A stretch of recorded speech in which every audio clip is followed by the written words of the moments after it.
Why is Trump angry at the European Union? Imagine you're standing in a historic European capital, looking up at the grand monuments of an architecture that has stood for centuries.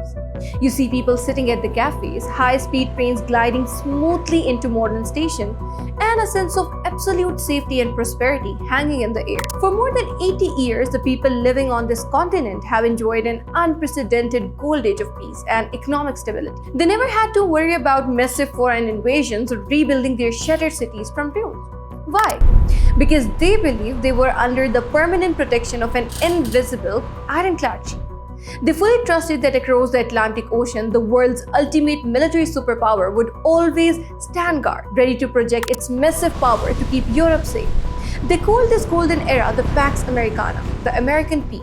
But what if I told you that the shield has not only cracked, but it is actively being dismantled? What if the superpower that granted Europe's survival for generations is suddenly looking at its oldest allies and calling them cowards and burdens?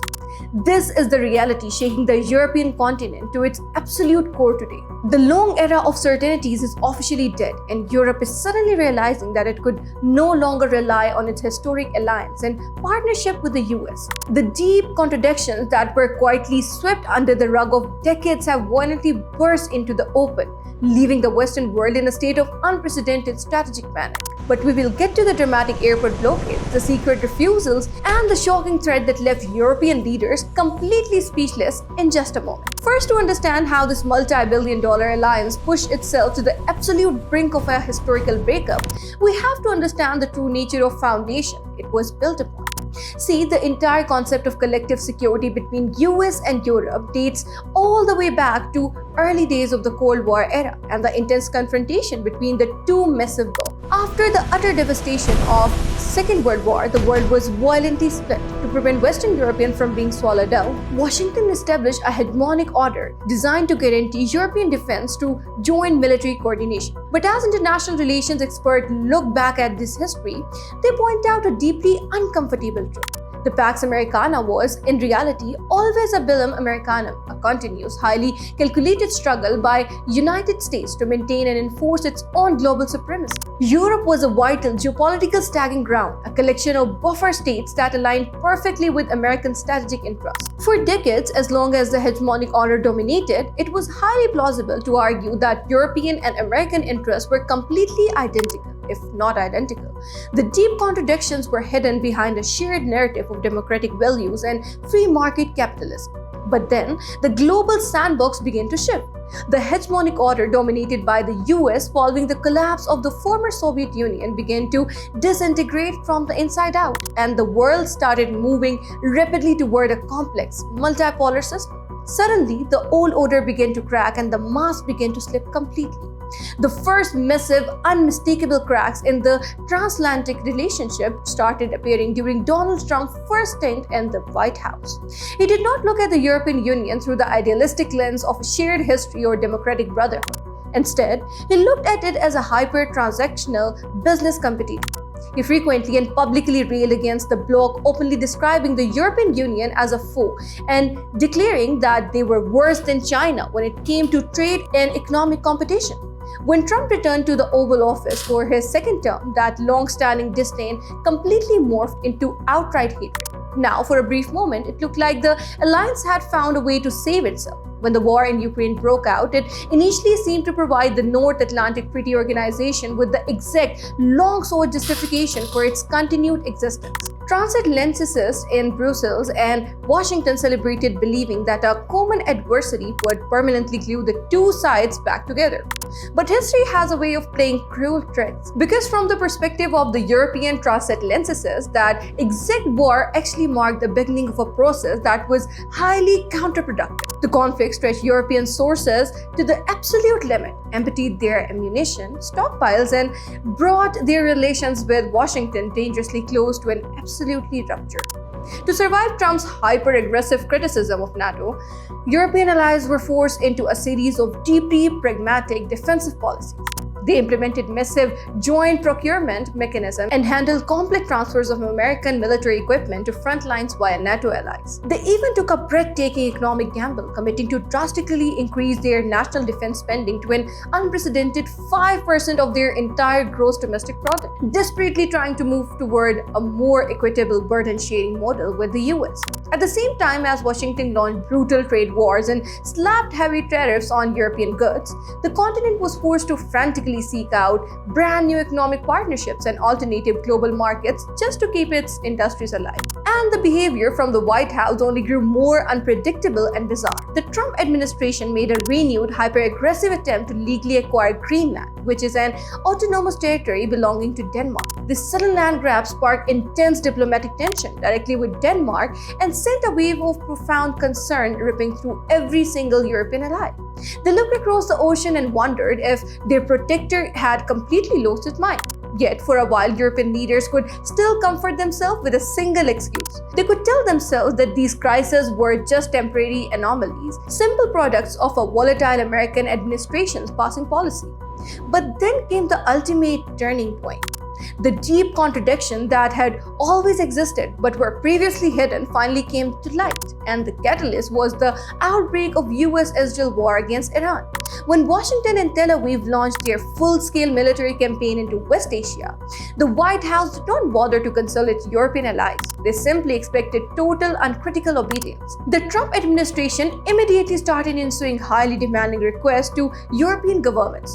Trump asked his European allies to use their military bases, demanded the potential relocation of critical missile defense systems, and solicited general stronger support for direct US military action against Iranian territory. For generations, the answer from Europe to American war requests would have been a quick, compliant yes. But this time, many responses were lukewarm, filled with limited defensive support and repeated desperate public calls for immediate de-escalation. And as the bombs kept falling, those hesitant responses were increasingly met with a firm, historical, and unyielding no from European capitals. Think about the sheer geopolitical shockwave that triggered inside the Pentagon. For the first time in modern history, White House requests were met with a firm refusal. Look at what happened in the European skies. The government of France boldly stepped forward and completely blocked Israeli military planes from flying weapons through French airspace, single-handedly disrupting a vital Western supply line. At the exact same time, the government of Italy delivered a stunning last-minute refusal, flatly denying permission for heavy US bombers to land in Sicily. This refusal was a massive psychological blow to Washington because the office of Italian Prime Minister Giorgia Meloni had long been viewed as one of Trump's absolute key ideological allies in Europe. Yet her office released a calculated statement firmly declaring that Italy was acting in full compliance with existing international agreements, a phrase that, when you read between the lines, made it abundantly clear that Italy considered any offensive action related to attacks on Iran to be completely non-compliant with international law. The resistance spread like a contagion across the Mediterranean. Spain quickly joined the defiance, entirely denying the United States the use of its military bases and its national airspace for the execution of the war. Even the United Kingdom, America's most loyal geopolitical partner, found itself in a state of deep, agonizing international torment. While the British government ultimately allowed the United States to use its UK bases for the conflict, they did so for a war that their own government openly stated was completely illegal. And did they get any gratitude from Washington for their compliance? Not at all. Trump turned around and delivered a public, hyper-aggressive admonishment to the British government anyway. Then the crisis hit the ultimate economic choke point. As the US-Israeli onslaught intensified, the vital Strait of Hormuz were completely closed down, instantly causing global energy trade to stall and sending oil prices climbing into an absolute stratosphere. Terrified of an economic collapse at home, President Trump fired off an urgent directive to allies countries that heavily rely on their waterway, as well as NATO. He demanded that they immediately form a massive joint naval police force to sail into the Gulf, forcibly secure the waterway and pass maritime passage. But the response from Europe was absolute silence. Neither NATO as an organization nor a single individual European superpower was willing to touch the mission. The top leader of France, the United Kingdom, and Germany stood shoulder to shoulder in complete opposition to the move. They explicitly and publicly emphasized a cold, undeniable fact. This was simple not their war, and they had not been given a single shred of consultation before Washington decided to ignite the Middle East. Trump even issued a warning that this would not be forgotten and that it would be very bad for the future of NATO if allies did not act. This final refusal dropped Donald Trump into an absolute state of fury and frustration. Out of intense frustration, he launched a hyper-aggressive public tirade against the European continent, openly branding his oldest allies as coward. He declared before the entire world that a North Atlantic Treaty Organization operating without the total military backing of the United States was nothing more than a useless paper tiger. He singled out the UK and France for special condemnation, screaming that France had been very unhelpful because it refused to let planes loaded with military supplies headed to Israel fly over its sovereign territory. And to the European government, who were panicking about their frozen economies and soaring fuel prices, Trump delivered a brutal, mocking message telling them to go get their own oil by raw military force from the Gulf if they wanted it so badly. This external warfare with Washington has now triggered a deep, toxic ideological division directly within the European Union itself, splitting the bloc into three completely irreconcilable camps of logic. The first camp is driven by a logic that prioritizes international law above everything else. These leaders openly condemn the US-Israeli strikes in the Middle East as an illegal war of choice. They argue that if Europe fails to mention international law now, it will completely erode its global credibility as a defender of rules based on international order. They are terrified of reaction from the global south, where accusations of gross Western double standards are already resonating with massive power. The second camp operates on completely different logic that prioritizes transatlantic cohesion at all costs. They argue that openly confronting a volatile superpower like Washington during a period of extreme geopolitical volatility is an act of extreme risk. They look at history and remind everyone that Europe was only just able to narrowly avoid Trump's literate grab for Greenland. To this camp, exercising absolute restraint on the Iran issue is the only prudent way to keep from rocking the boat. Then they have the third camp, which focuses entirely on the internal dynamics of Iran itself. These voices quietly and privately hope that the ongoing military strike will successfully weaken a highly repressive Middle Eastern regime, permanently eliminate nuclear proliferation risk, and completely curb proxy warfare across the region. Yet, even they are paralyzed by a deep, dark worry that a sudden escalation or an unpredictable regional spillover could easily produce an anarchic reality that is far worse than the status quo. Europe is trying incredibly hard to reconcile these three competing concerns, but finding a common ground has become absolute impossibility.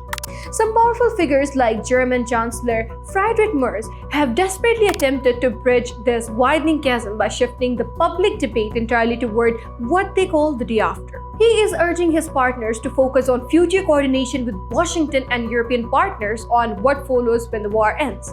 But critics point out that this forward-looking framing is nothing more than a superficial attempt to paper over deep inter-European tensions, while completely bypassing the fundamental unresolved question of principle sitting at the very heart of the entire debate.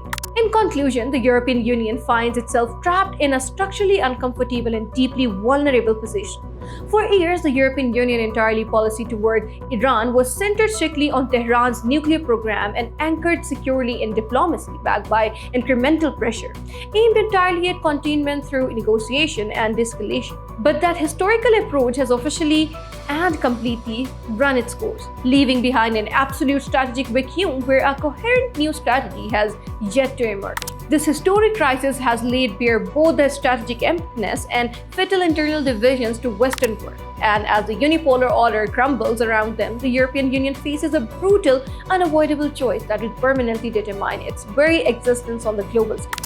Either it will succeed for the first time in its modern history in completely repositioning itself as autonomous, independent global power guided strictly by the fundamental interests of its own citizens, respectful engagement and other cultures, and a peaceful coexistence with the world's centers of power, or the European Union will go down in the history books as nothing more than the final major colony of declining, desperate empire. Through its own stubborn refusal to adapt and learn, it risks becoming an openly subjugated and thoroughly exploitable developing nation sitting helplessly on the periphery of the US. And if that happens, there would be a truly dark, ironic historical twist at play. The Europeans, the very historical civilization that originally invented modern colonialism, organized global exploitation, and systematic global fields of subjugation, would finally meet the exact same tragic fate as those whose historic suffering in America, Africa, and Asia once laid the absolute foundation for Europe's wealth and power in the first place. The shield is gone, the master is angry, and the cloak is ticking down to Europe's final choice.